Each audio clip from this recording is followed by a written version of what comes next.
RV furnace maintenance and repair is the hot topic in staying on the road today. Enjoying the RV life segment today is going to be about 5 mistakes RVers need to avoid. And once again, we're going to go on a road trip. And this week, we're going to go visit Baja, California.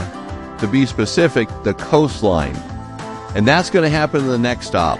And then we're going to wrap up the show with RV Envy. And in this episode, we're going to talk about designer RV faucets with matching accessories.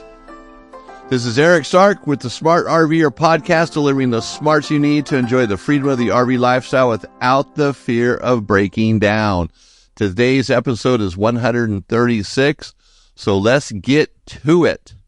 So Alexis is again here with us in the studio, ready to, make so many great points about the next stop and living or enjoying the RV life. Thanks. She doesn't look too enthused, though. Come on, wake up. I totally am, Eric. Wake up. I'm here. All right. So now she's alive and with us. There we go.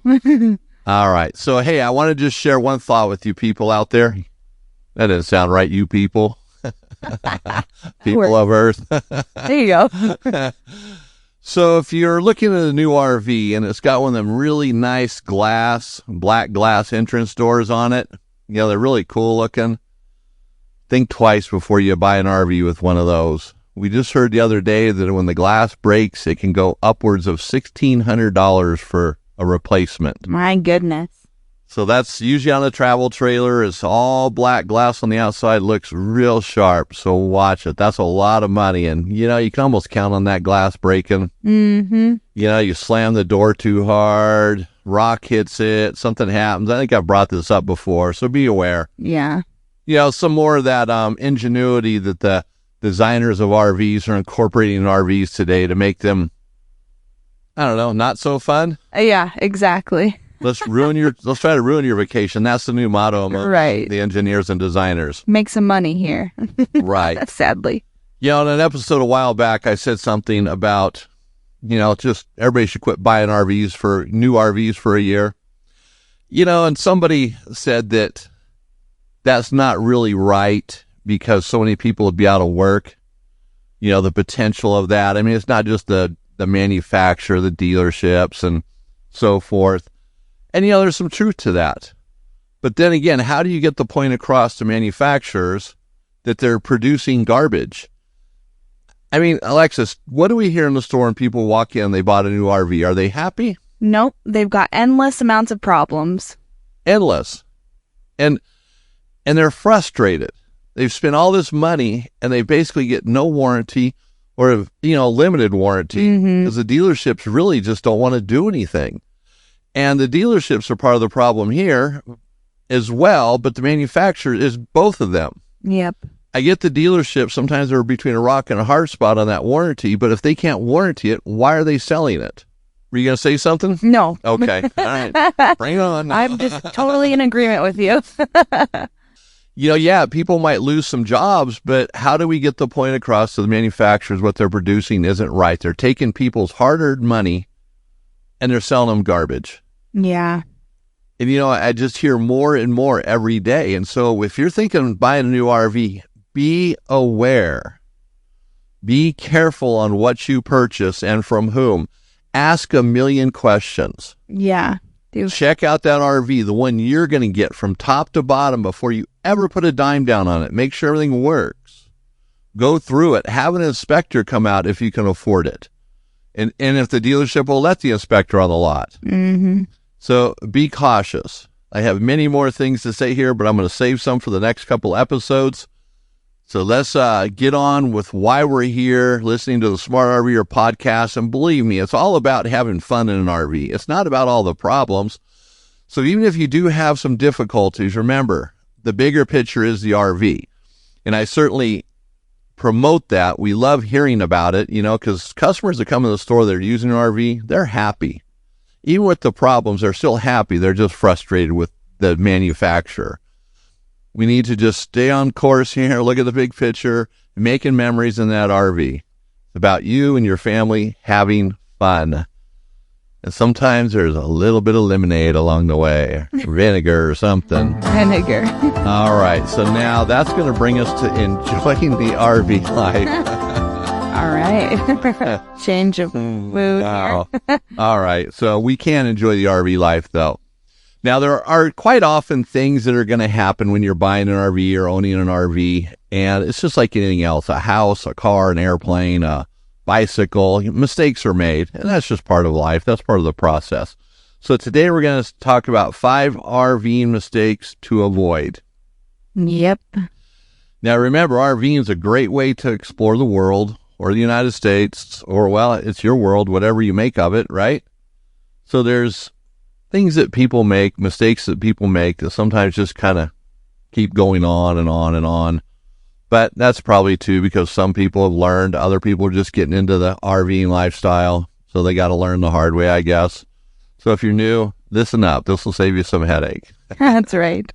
So Alexis, what's number 1 mistake? So the biggest thing that someone can fall down on is unfortunately neglecting proper maintenance. They're not keeping up on things. I hear a lot about people coming in and they didn't winterize properly, which is a huge thing around here, at least. You know, it might not be in other places, but things can get so damaged when you don't do that. So it's there's more to it than winterizing, but yeah, just that regular maintenance really needs to be kept up. Right. We see it quite a bit. Roof leaks, problems on the exterior, and it's all maintenance.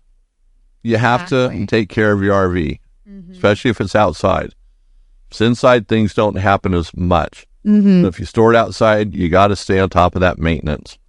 Yep, you do.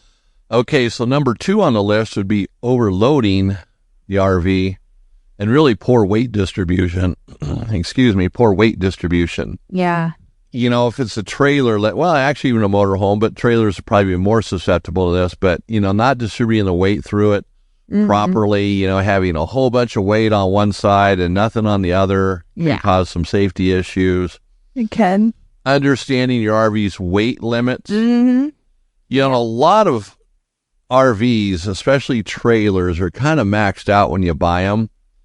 You know, it might have a 7,000 pound suspension on it or 3,500 pound axles, but the trailer might weigh almost 7,000 pounds when you buy it. Right. Now, that weight is distributed throughout the whole frame of the trailer, so it's not like 7,000 pounds is directly on the axles. Right. But you got to be careful how much weight you put in it, or upgrade the suspension.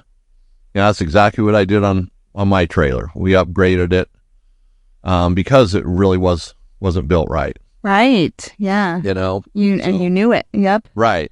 And yeah, it's just normal, I think, anymore. These companies are cutting back every which way they can, but that's been an ongoing problem too for many manufacturers. Okay, so Alexis, number 3 on the list. Oh yeah, this is a good one or a bad one. It could be inadequate route planning. So that means you didn't rely on your GPS or you didn't pre-plan it out so that now you're facing things like low clearance bridges, which we know that could go wrong really fast, narrow roads that aren't suitable for RVs. So you really, really got to think about that because you could run into a lot of issues. Right. You know, you can go down a road, go into a remote campground, get to the end of the road. It's the wrong road you're on, and there's nowhere to turn around. Exactly. In a big motorhome or a truck and a trailer, and all of a sudden you're at the end, you go, how do I get out of here now? And how scary is that? You know, backing up for miles can really be lame. Yeah. Especially in a trailer. Exactly. And also, you know, relying solely on a GPS could be problems too. Now, not that it's going to take you into lake like what we see on TV. Well, the GPS said to turn right here and then go right into a lake, you know, like Dwight and Mike on The Office. Yep. But you know, it can take you into, it just can steer you wrong, basically. So you do have to have an idea of where you're going and have an overview of the trip. Yes, please do. Yeah. I mean, sometimes you can just plug it in GPS and you're fine. Other times you can't. Yeah. Yeah, just know where you're going and, right. Yeah. They still sell maps today and you can still look at a bigger picture on, you know, the internet if you want to, ever how you want to do it. And now another one here is ignoring campground reservations. Oh, yeah. So that could be, you can take that several different ways, like not making them. Right, exactly. So, I mean, we have some friends that recently made campground reservations online. Mm-hmm. Yeah. And then when they got to the campground says, well, we don't really check that. And we booked your spot with someone else. Uh-huh. So they got a really lame spot instead. And so that was a small campground. So there you go. They got reservations online, but yet they're not comparing what's on the internet with what their physical book is. So maybe just call. Yeah, right? I would call and check, double check, make sure they got it. You don't want to show up without reservations and not be able to stay anyplace. Right. You want to make sure they're there. It's just like a hotel. Sometimes they lose reservations. Things aren't done right. Yeah. You know? And so many places are asking for reservations that weren't before. So you got to check. You can't take that for granted. Right. Yep. All right. And then the fifth point, Alexis, is what?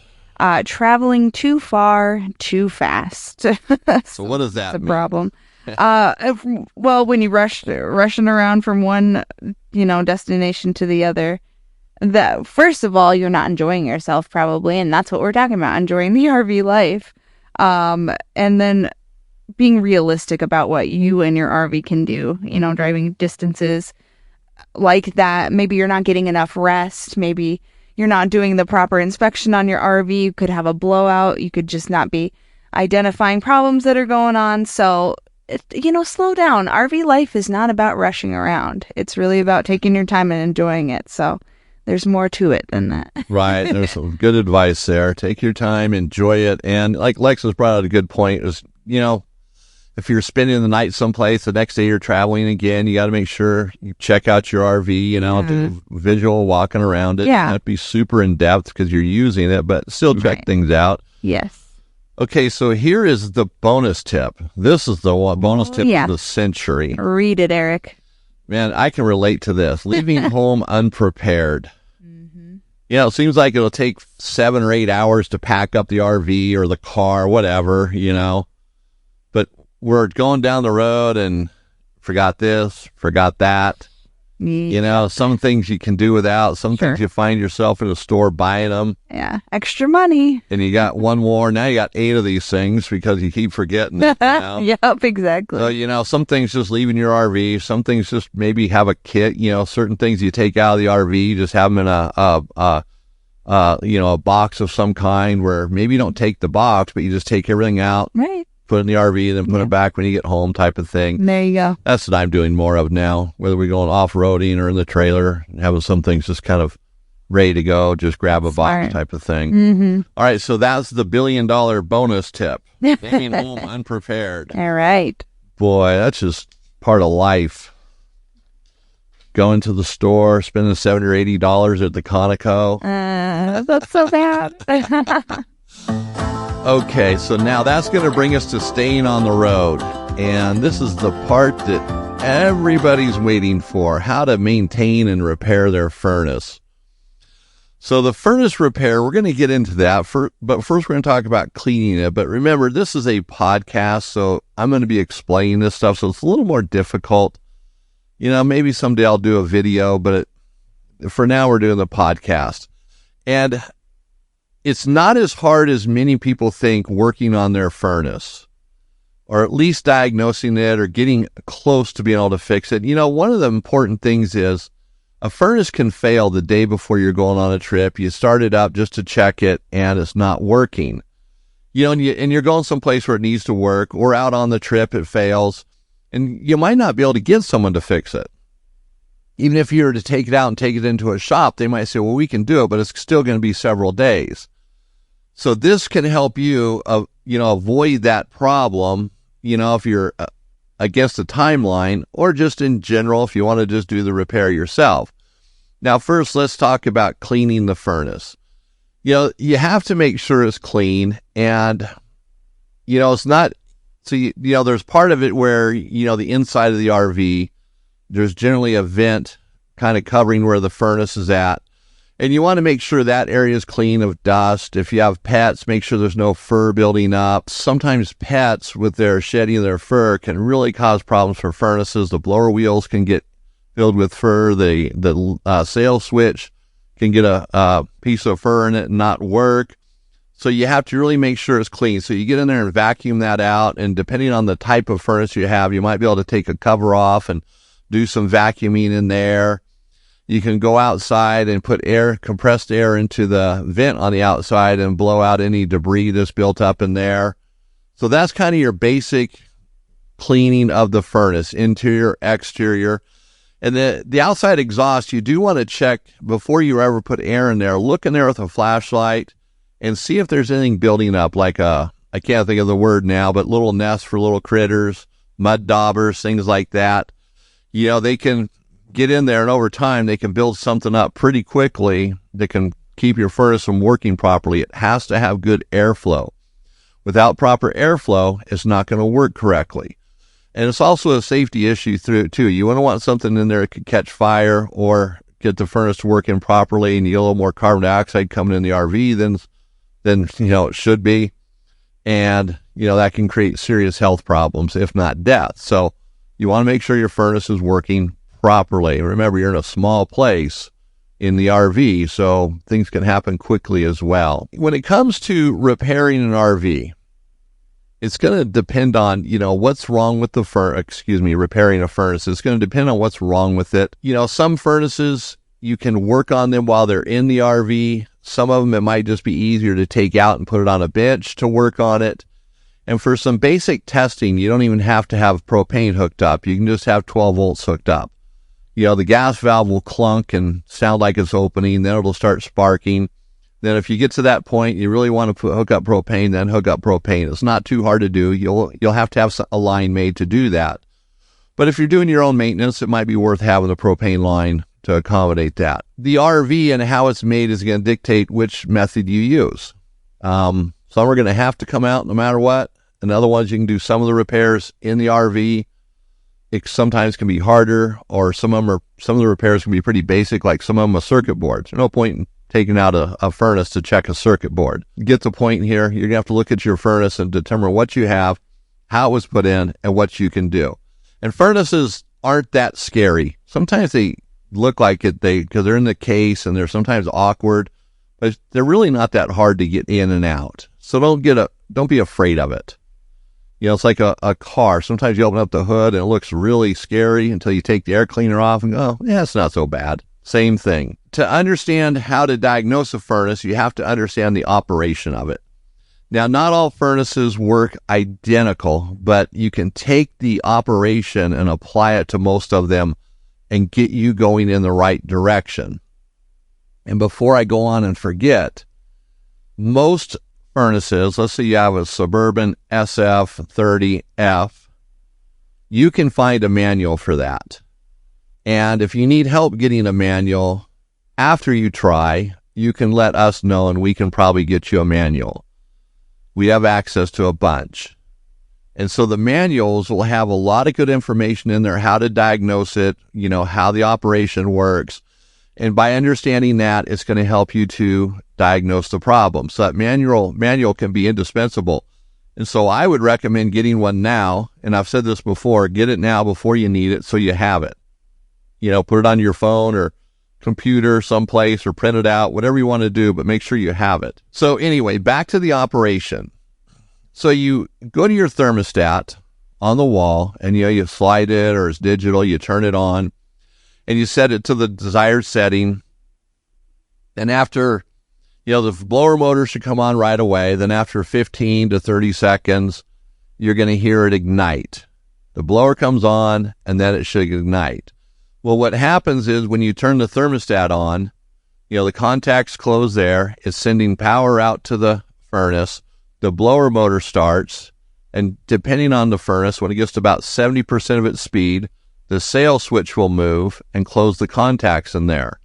And that's going to allow power to go through the sail switch down to the high limit switch, and then that's going to go to the circuit board. So if that circuit is good, then the circuit board gets its power, and then it should, if it's working properly, tell the gas valve to open, and at the same time it starts sending a spark to the electrode, and voila, you have heat. What would a caveman say? Oh, you have heat. So anyway, that's the basic operation of a furnace. And some furnaces have a relay in there, a time delay relay. Some don't. So depending on the furnace, there might be a relay in that mix as well. But it still diagnoses the same way. So you should have 12 volts going through the sail switch, the high limit switch, the relay to the circuit board. And if you have 12 volts all the way through there, then it's not any of those components. So I hope that makes sense so far, following along with that, the operation and then those basic things. Now, if the limit switch only has 12 volts going to it, but nothing coming out, and the fan's spinning, and you can look in there and see that the limit switch is moved all the way to where, the sail switch, that the sail's, all the way back, it's closing the micro switch, but there's no power coming out, then the sail switch would be bad. Now, if there's power on both sides of the sail switch, and it's going to the limit switch, but it only has power on one side, then the limit switch is bad. So it's all power, all voltage. So you do need to have a voltmeter. While we're speaking of voltage, if your battery voltage is too low, your furnace won't work, period. So make sure your batteries are charged up or the RV is plugged in and you have, 12.5 volts at the batteries. Because the circuit board detects low voltage and won't allow the furnace to run either. So you have to be aware of that. So there's, and make sure your propane's on. Make sure you have propane. Some of the basic things. Sometimes we get in a rush and forget these little things. Now, so those are the basic things that that's going to ignite the furnace. That's real basic. Now, if the furnace doesn't light, so it goes through the cycle, the fan comes on, the furnace doesn't light, it's going to finish its cycle, then it's going to go into what is called a lockout mode. And so the lockout mode now, it won't do anything. It won't try to relight or anything like that because there's, all the components aren't there. So when it does that, you have to turn the thermostat off, and that stops 12 volts from going to the furnace. Give it a few seconds, then you can turn the thermostat on again, and it should try to light. So that's the basics of a lockout mode. So that might be frustrating because it stops working all of a sudden. Well, you just have to turn the thermostat off, basically cut power to the furnace. If you're doing this on a workbench, you might have the thermostat wires tied together. You can just turn the power off. Just disconnect the 12 volts. It'll do the same thing. And some furnaces even have an on-off switch or a reset switch on the front of them for when you're working on it. You can use that as well.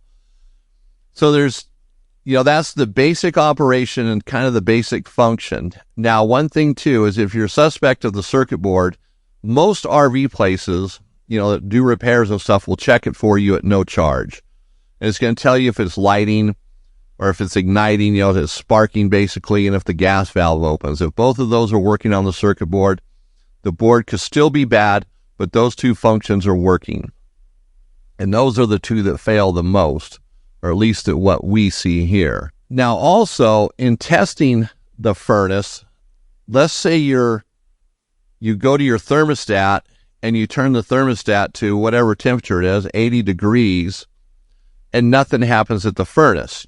Nothing at all. Okay, so that doesn't necessarily mean it's the furnace. It could be. So what you have to do is diagnose whether it's the thermostat or the furnace. So diagnosing the thermostat is pretty easy. You get the two wires that go to it from the furnace. They're usually blue, or it might be blue. Well, depending on the RV, how it's wired. But the thermostat will probably be marked as well. But the two wires for the thermostat just get tied together. And then if the blower comes on, the furnace starts working, then the thermostat is bad. Now, if nothing happens, then the thermostat is good. And now you're going to focus your attention on the furnace.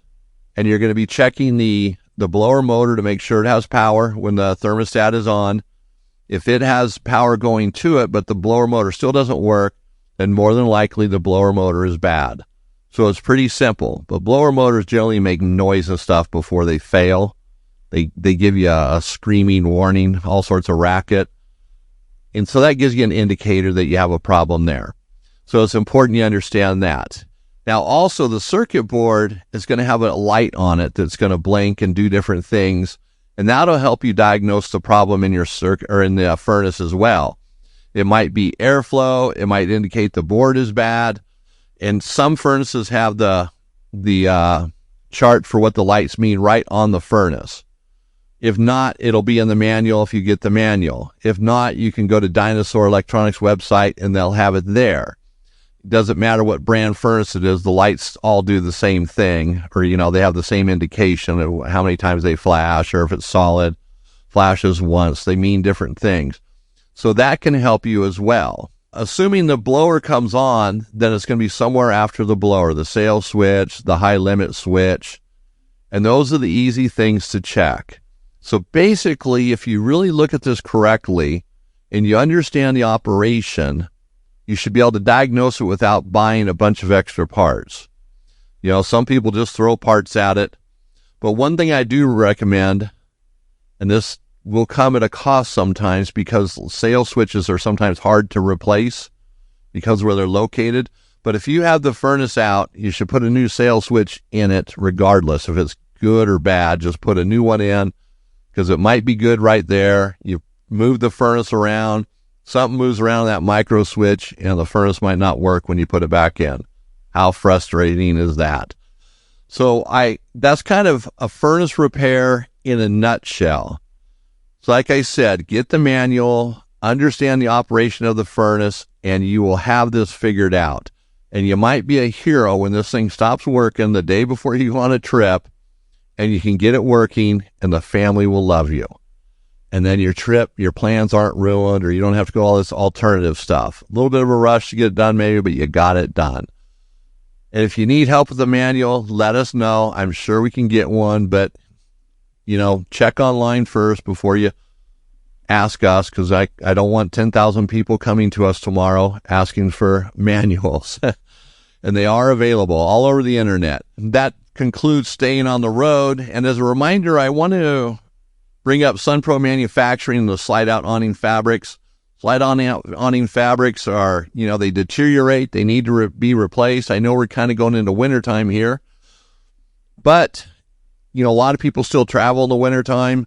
Sometimes getting that fabric on there is an extra layer of protection against the slide out. Even though it's closed, you still don't want stuff running in there if your seals are getting a little on the fringe. Maybe they're not as good a shape as they used to be.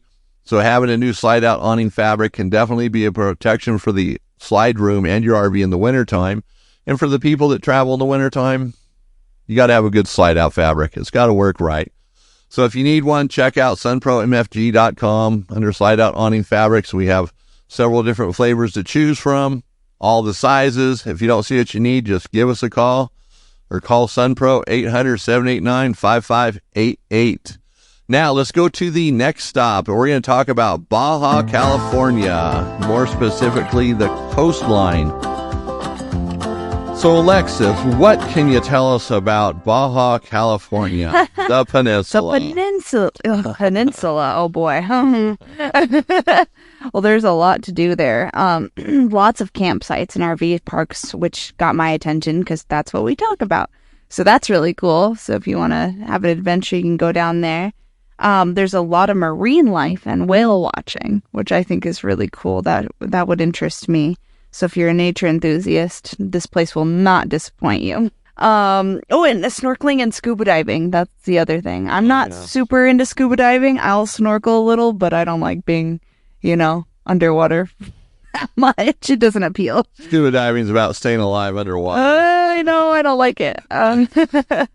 But there's a lot. There's a lot of towns in between, places to eat. There's a lot of wineries down there. There's a lot of farm-to-table type of restaurants, just beautiful places. I mean, you just Google it and you're gonna find somewhere really cool to eat. Yeah, the peninsula is, I think, is 1,200 miles or something. Oh, yeah. So it's a big space. Yes. So obviously you're not going to do this in a day. No. Depending on where you live, you might just have several destinations. If you live in, California, Arizona, someplace closer, you can obviously go down there and work your way through it. But it's a gorgeous area, a lot to see. Mm-hmm.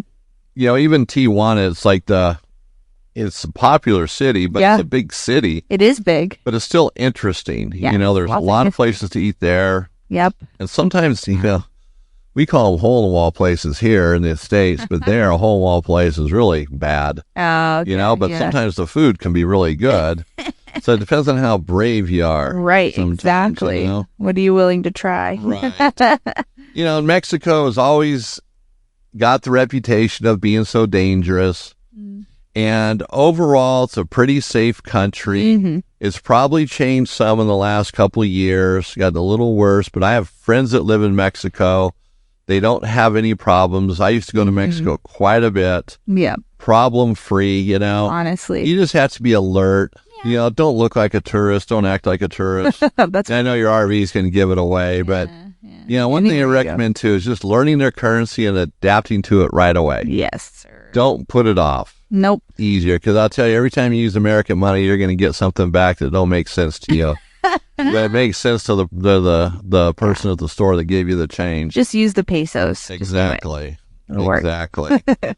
All right, now we cover the next stop. Even though it's a big peninsula, we went through it quick. So don't you see? We traveled fast. We just talked about traveling too fast. Exactly. And we just blew through Mexico.